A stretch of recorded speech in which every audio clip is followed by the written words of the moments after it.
You have said it's an important question. How does consciousness arise from these fundamental units, from these neurons? Let me throw an opposing school of thought with you, and I want to check whether that's valid or not. There's a theory called Panpsychism, which argues that consciousness is not emergent, but rather consciousness itself is fundamental. And if you arrange consciousness in a certain way, it's in this air around us, it's all around us. And if you arrange it in a certain way, then materials will emerge. These material objects will emerge. So it's the opposite. Instead of being emergent, it's fundamental. You have explored this idea in your book, The Transcendent Brain. You talk about various philosophies that have spoken about the eternal soul and then the individual soul, how that manifests into the individual soul. Hinduism, Buddhism, Chinese philosophy, ancient European philosophy.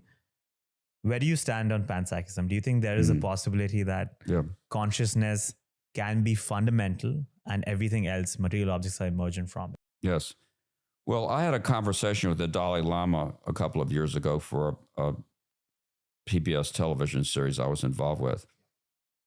And the context of the conversation was that I had just shown him videos of a very advanced android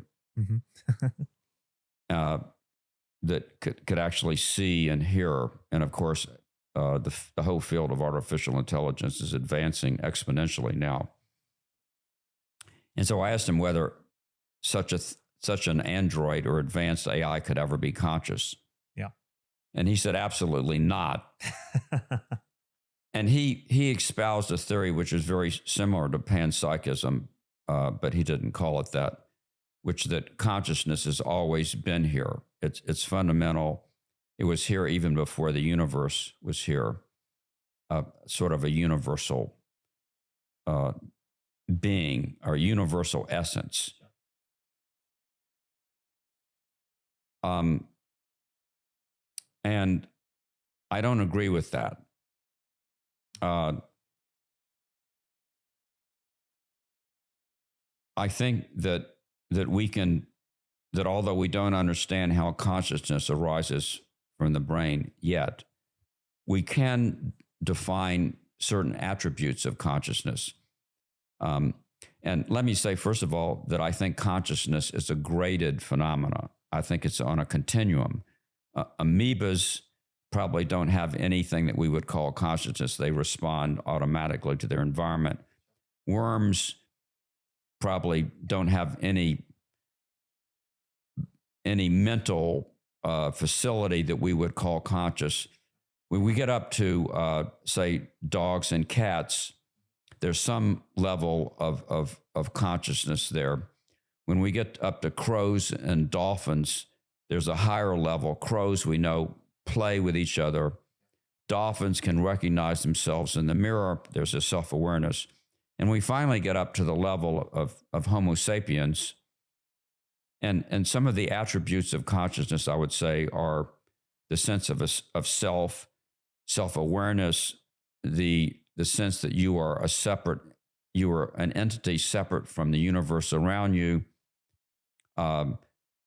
the ability to remember the past and to make plans for the future.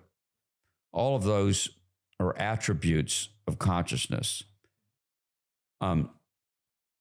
So I think that we can talk about consciousness in behavioral terms, in terms of attributes. And we don't have to assume that everything has those attributes.